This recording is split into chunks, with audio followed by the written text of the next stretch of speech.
Hi guys, so today we are going to start our first topic called as arrays. So as most of you might already be knowing that arrays is a very important and fundamental part of any programming language that you learn, right? So you must have used array sometime while programming a very basic problem like let's say sorting an array or something like that, right?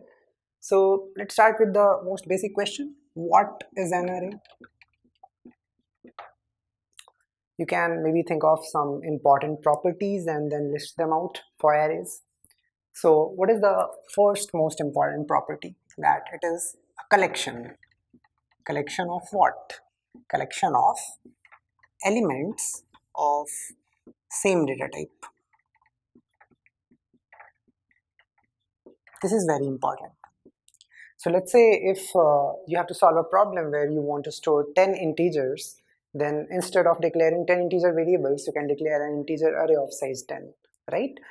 And let's say if you're dealing with a problem where you have to store 10 integers, 15 floating point numbers, 6 strings, 7 chars, then you cannot bundle them up, all of them in a single array, right? Because an array can just accommodate the elements belonging to the same data type. So this is the first important thing.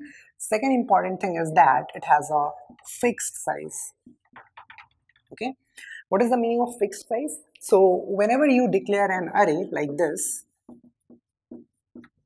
then what happens is that in the computer memory you end up getting 100 amount of space to store 100 integers, right? And let's say if you try to insert 100 first integer, then you cannot do that, okay, because you just have space for 100 integers and that space cannot expand. So space is static when it comes to arrays, okay. Another important thing is that it has contiguous memory, okay. So the meaning of contiguous memory is as simple as, let's say you have 5 elements to declare an array, integer array, sufficiently large to store 5 elements. Then what usually happens is that the memory allocation that happens is contiguous, one after the other, one after the other. So you will have 5 different blocks to store 5 different integers, and let's say the base address of the first block is 100, and assuming that each integer has a size of 4 bytes, so the base address of the next one will be 104, then 108, 112 and 116. So this way I can say that the memory allocation that happens is contiguous in nature, okay. Now another important thing to understand is that if let's say you are trying to insert an element in the array, so whenever you insert an element in the array, you specify the index where you want to do that. So let's say you want to place at index I an element k, right? So when you are trying to do that, this thing is just order 1. Order 1 means constant number of operations happen. You just quickly placed it over there and that's it, not much time got spent, okay. So another thing, if you want to, let's say, read from the array, reading from the array means that you want to check what is the value stored at index I. So let's say you are interested in the value at index I and you want to store that in x, and even this thing is also order 1. So looking up for a value at a particular index or inserting a particular value at an index, all of them are very fast when it comes to array. The shortcoming of array is that it has a fixed size. So if you're dealing with a programming problem where you do not know how much is the size of the input, okay, how many integers you're going to scan, how many strings you're going to scan, then in that case, how would you decide that what the size should be, right? For that, there is something called as dynamic arrays, okay. And what is a dynamic array? So if you've been using a language like C++, you must have seen something like a vector. And if you're a Java user, you might have used something like a list, okay. All of these things exhibit this property as well as this property, but they do not exhibit this property because there is no mention of size when you declare a vector or when you declare a list, right? But what you mention is that everything is going to be an integer, okay? And also the memory allocation that naturally happens in these things is in a contiguous manner, okay? So now you might be wondering that, hey, how does vectors or lists, which are dynamic arrays, how do they exactly work? Okay, because with respect to array, when your compiler is, let's say, scanning your code, then it would see that, okay, this array has 100 size, so it would end up declaring 100 blocks of memory in a contiguous fashion. But here, how is that thing going to happen? How will the system know that how much space is required? So what usually happens is that whenever you make certain vector or a list, then what usually happens in the background is that there is a default size which is associated with a vector or a list, okay? And it differs from languages to languages. So let's take a sample example where the default size is 8. So whenever you declare something like this, then you will end up getting a memory which is sufficiently large enough to accommodate 8 integers in it. So something like this is what you will get, right? And now once you've got this, then you can keep on inserting the elements. So let's say if it is a vector, for example, then you can insert an element in a vector by simply doing vector dot push underscore back whatever you want to push. So push back in vector simply means that pushing it at the end of the vector, at the last of the vector, and it starts from index 0 if the vector initially is empty and you haven't inserted anything at all, right? So let's say you call a pushback for something like 1, then what would happen is that you will end up inserting a 1 over here, and let's say you made a series of pushback operations on and on and on, and you inserted 1, then 2, then 0, 3, 4, 1, 7, and 9. So till here everything was good because you had enough space to accommodate 8 integers. So now if after having made these 8 pushback calls, let's say you make the next call, which is the 9th call, let's say you want to perform vector.pushback of 6, then think what could happen. How would your dynamic array end up accommodating this 6? So at this point of time, you can pause the video for a while and think, if you don't already know, that what would actually happen, how will this 6 get accommodated over here. Some of you might have thought something like this, that okay, if you want to insert the 6 now, then whatsoever is the memory location immediately after this, that will kind of get attached to this existing vector and 6 will go there. Will something like this happen or not? What do you feel?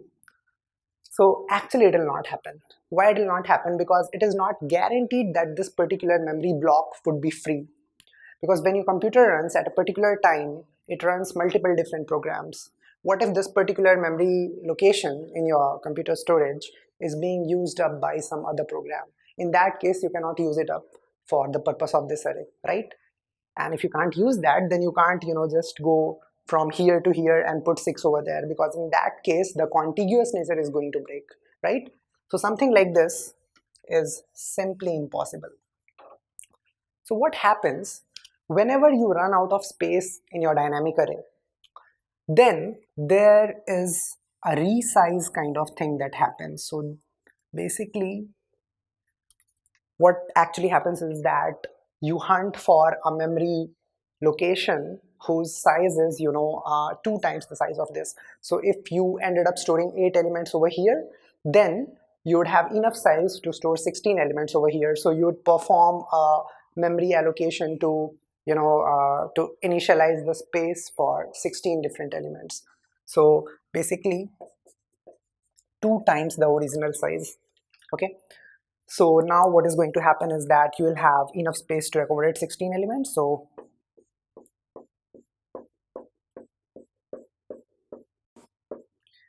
something like this, okay? And after this, what is going to happen is that all these 8 elements will be one by one copied into this. So 1, 2, 0, all of them will be copied one by one. So you will end up getting something like this. Okay, and after that this pushback will actually make sense, and the 6 will end up getting inserted over here. So this is the usual flow that happens whenever you run out of space and then you try to insert something new into the vector. So a new memory allocation happens. So memory allocation for, let's say, 100 integers or 1000 integers or 16 integers is an instantaneous thing. Okay, not a lot of time is getting spent over there, but the process of copying the elements from here to here is going to be taking time, right? So if there are 8 elements over here and you're copying them one by one into the new array, it will take you order 8 time, right? So that is an important point, keep it in your mind. Now let's say you had inserted 6. After this, let's say you call many more different pushback operations. Let's say you call 7 more pushback operations. All of them are going to get executed in order 1 time because you have sufficient storage for them. So let's say you insert 2, you insert 4, or 0, 1, 6, 8, 7. All of them get accomplished in order 1 time each.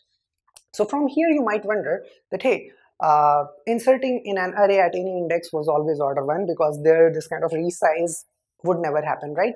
But in case of a vector, it is going to take me time at certain occasions. Like here now, let's say if you want to insert 100, you will have to, copy these 16 elements into another contiguous memory of size 32 that you would end up declaring, right?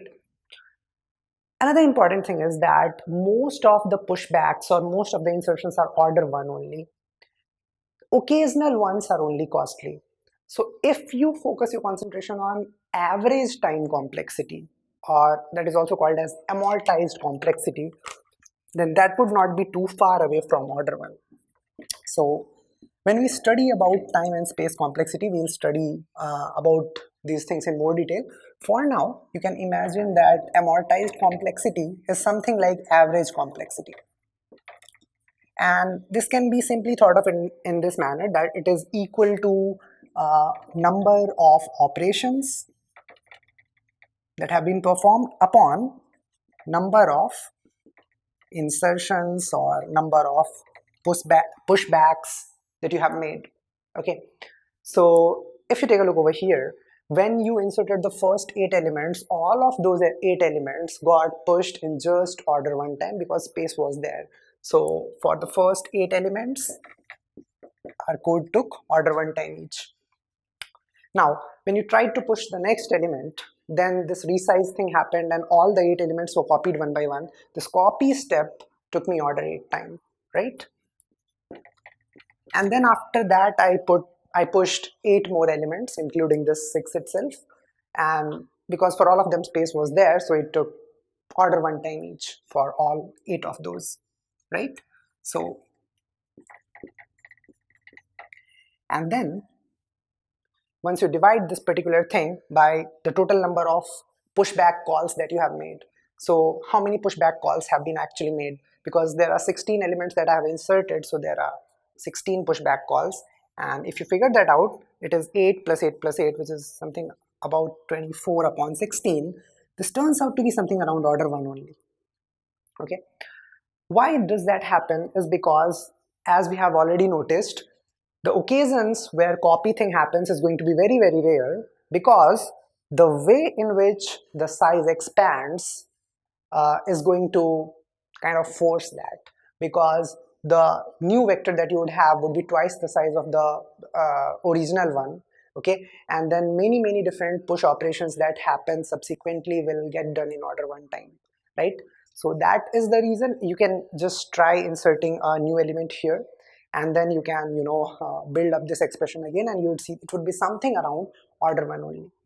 So even in case of vector, I can say that insertion is almost as efficient as arrays only.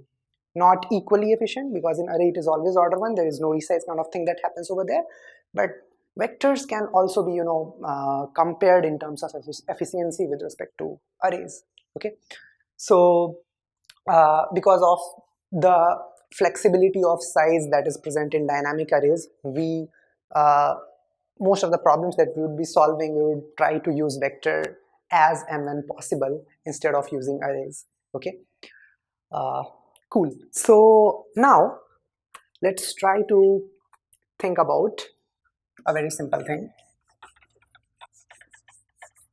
All of us might have tried passing an array from, let's say, a main function to some other function.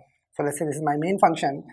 I declare an array of size 10, and now let's say I wish to pass this array to some function, and this is my void function.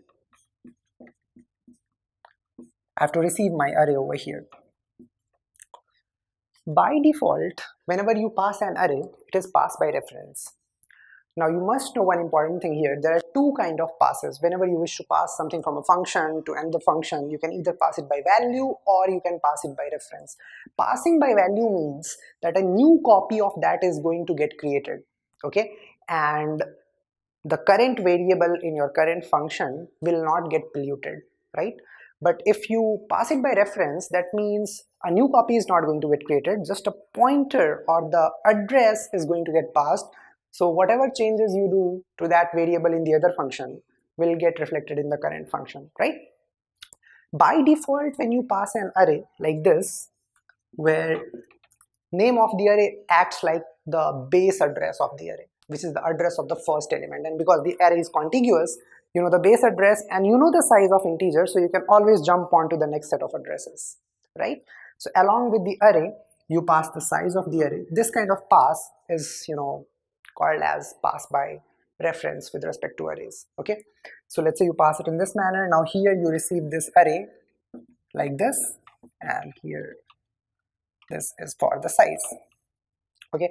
And now whatever change you do in this array, let's say you sort this thing over here, then that sorting effect will get observed over here, okay? If you reverse the array or you rotate the array, whatever you do, it will get observed over here. So this is passed by reference. Now let's take example of vector, okay? So if I write a code that's dealing with vectors, let's say this is my main function, and here I simply declare a vector of integers, okay? And now let's say I want to pass this vector to a different function, right? And let's say this function is written like this, and you are receiving the vector in this manner. So basically this will be treated as a pass by value. Why this will be treated as a pass by value is because there is no mention of something over here that says that, okay, the user is trying to pass the pointer or the address to this vector rather than the vector itself, okay? So how do we pass it by reference? If you have to pass it by reference, you just need to add an ampersand sign over here, okay?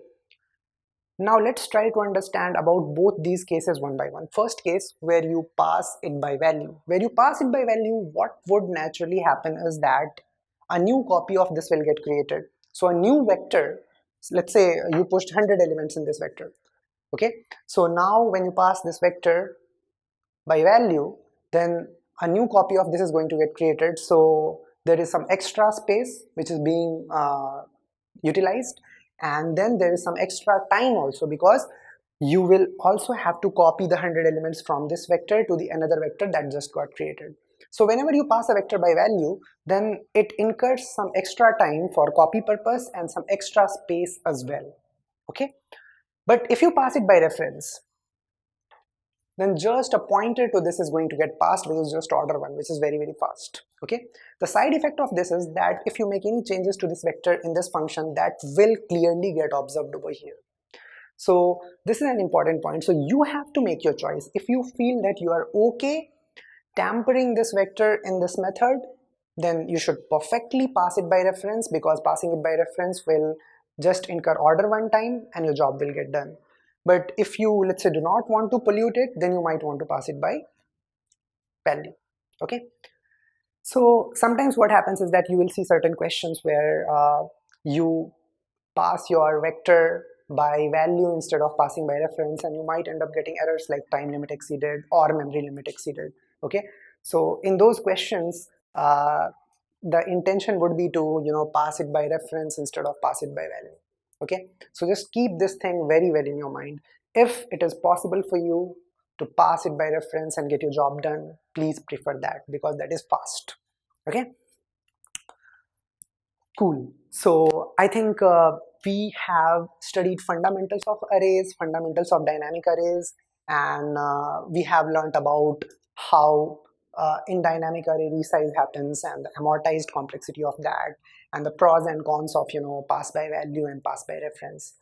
So now in the next class, we learn that how we can build some very intuitive patterns around an array or around a vector to solve some really good problems. Okay.